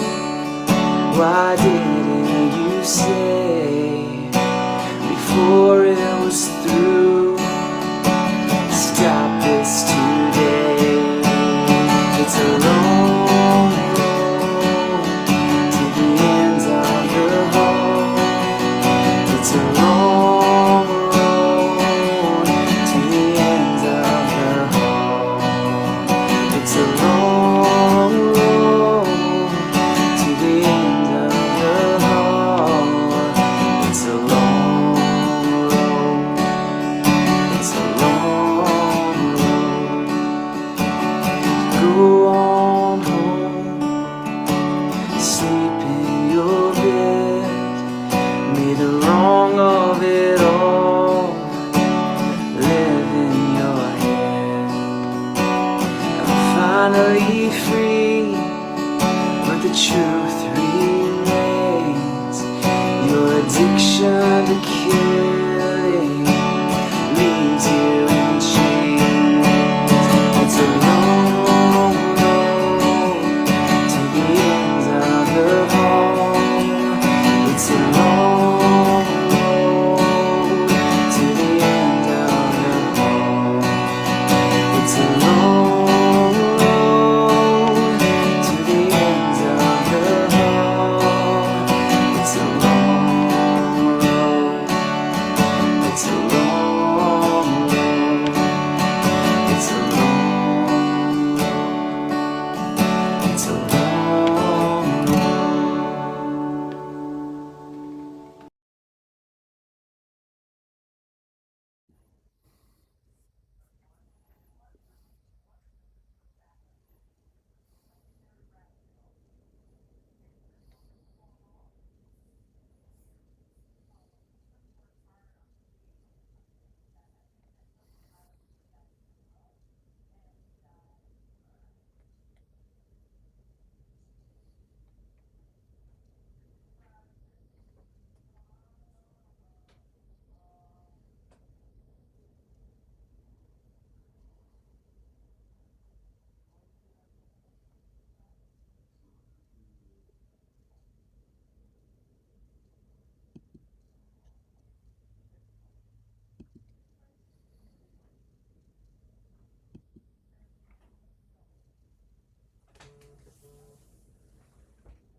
Yeah, they do a play on words. Yeah. Your anti-lethal injection. Well,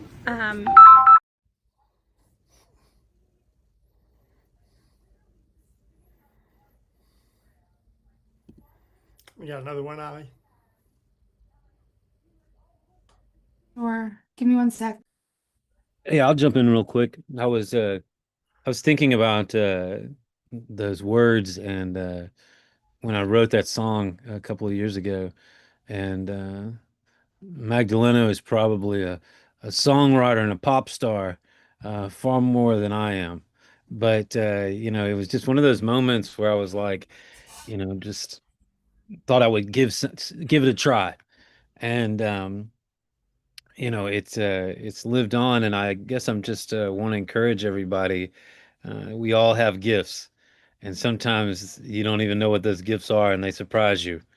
And so, you know, I think that we're all able to take the horrors and the beauty that we experience and share them with other people. So, anyways, thankful for that. Yeah, well, maybe Magdaleno has a poem for us.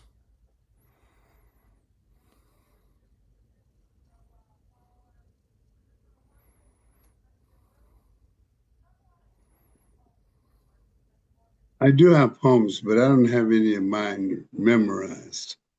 Thank God. I've written so many, but I think that, but you know, but I think the poetry is, and I didn't know you had written that song.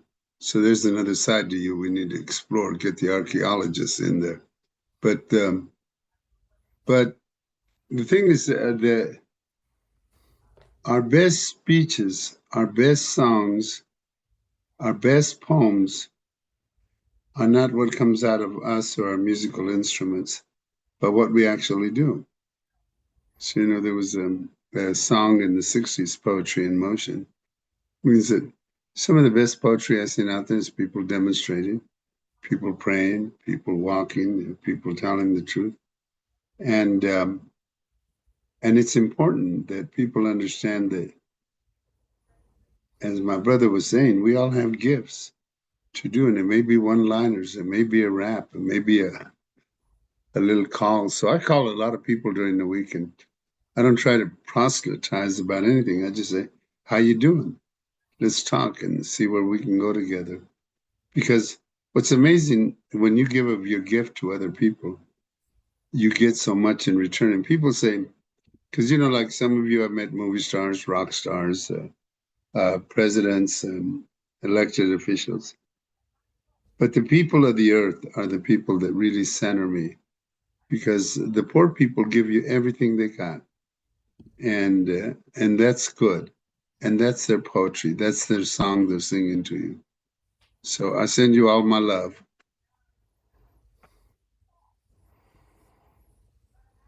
Thank you, Magdaleno. I've begun to share the stream again while you were speaking, because it looks like Danny's lost control of her camera, but it does appear that a number of people have exited the prison. Let's see what they're talking about now. Okay, y'all. The next scheduled execution is James Broadneck's on April the 30th. We will be out here protesting again. Hopefully a stay is issued before that, we're hoping. But remember to share this video.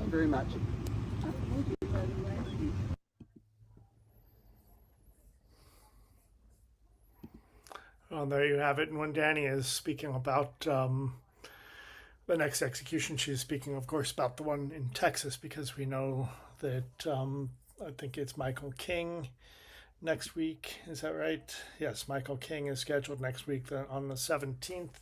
That is next Tuesday. We'll be gathering back here. That's a Florida execution, of course.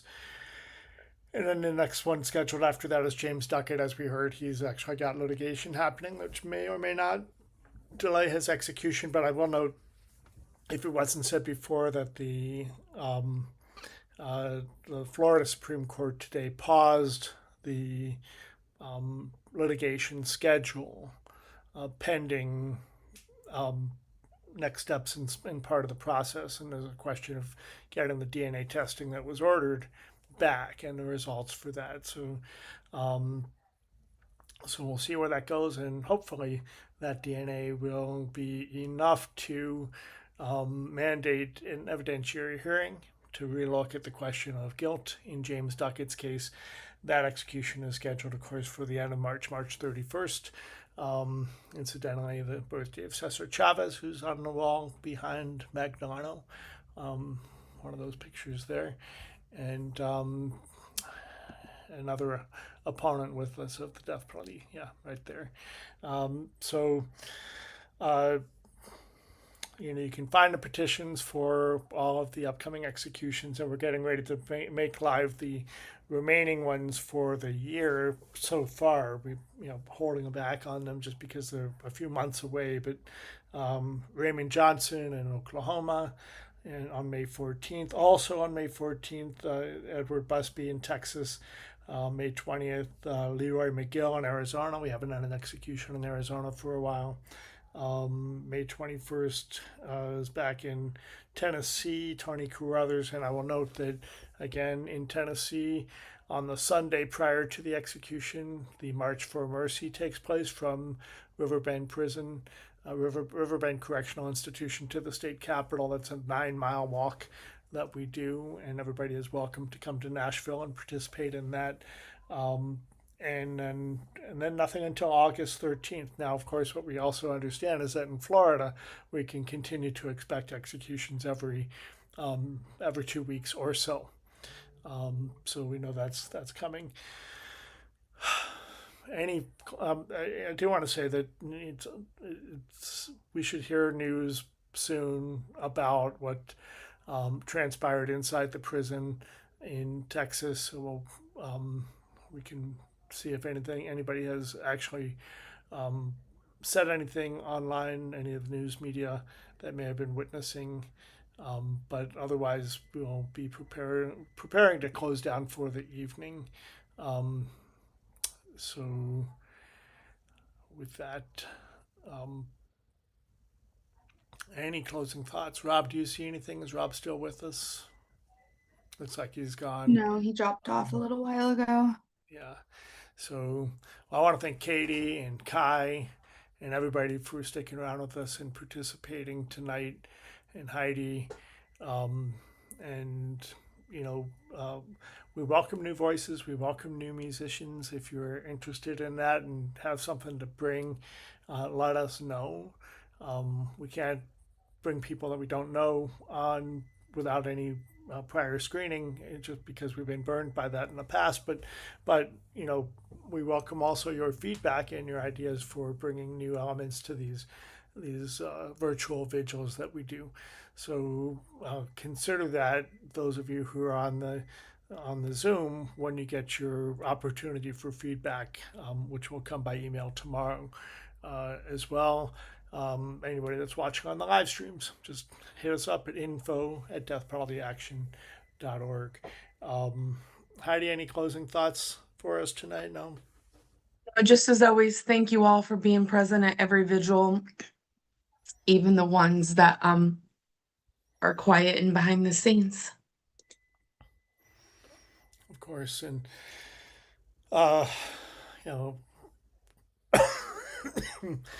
if you want to put a link to deathpenaltyaction.org on the social media streams and in this chat, that's where you can go to find the petitions, the other campaigns that you can be involved in. Of course, we encourage people to be engaged in the death penalty abolition group in your state or in your country, if they have one. Please also keep in mind all the people that are facing execution in other countries. It's brutal and awful what is happening in Iran in particular. Where I want to just remind us all that they actually have on Tuesdays now, and this was started by prisoners. They do prior to this the uprising that happened in January, which has stimulated a number of executions. But prior to that, there's already been a spike of executions going on in Iran, and the prisoners themselves throughout the prison network in Iran had begun a fasting day on Tuesdays. Fasting on Tuesdays for because what would happen is they would take the prisoners out to the death watch cell on Mondays and execute them on Wednesdays. So the prisoners began fasting on Tuesdays, and there's a whole network that's involved in that. I'm not sure where it's at right now, given the turmoil that's happening in Iran. But anyway, we care about these cases around the world. Our focus, of course, is on the United States. So without further thought, further comments from anybody, I want to just thank you all again. Urge you to take action by signing the petitions, ours and those of others, and watch for more dates to be set soon in Florida and Alabama for sure, as well as other states. And with that, we've got Gabby's song, one of the songs from Gabby Yule of the German Coalition to Abolish the Death Penalty. Thank you, Gabby, for providing us with that. And we're going to say thank you and good night. And share that song with you.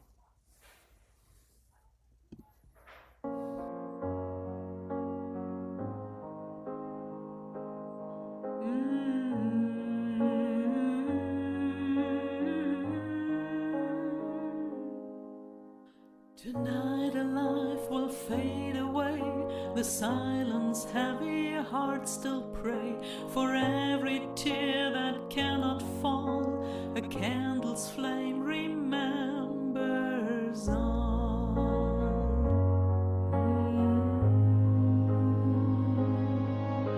The pain runs deep on either side, a mother's grief, a father's pride. Yet love can cross the prison gate, and light can heal the wounds of hate.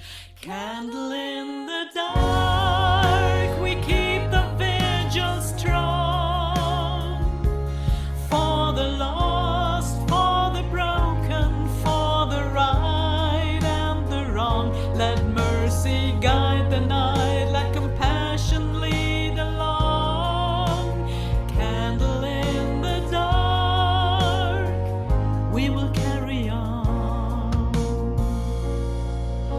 The bell is tolling through the night, a solemn call, a prayer for light. Yet in the sound, hope still survives, a vow to guard all fragile lives. Candle in the dark, we keep the vigil strong. For the lost, for the broken, for the right and the wrong. Let mercy guide the night, let compassion lead along. Candle in the dark, we will carry on. May the ones who sign the fate feel the weight of the lives they take. May wisdom guide their hearts to see that mercy alone can set us all free. Candle in the dark, we keep the vigil strong.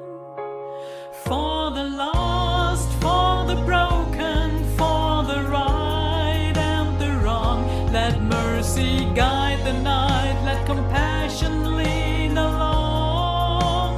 Candle in the dark, we will carry on. We will carry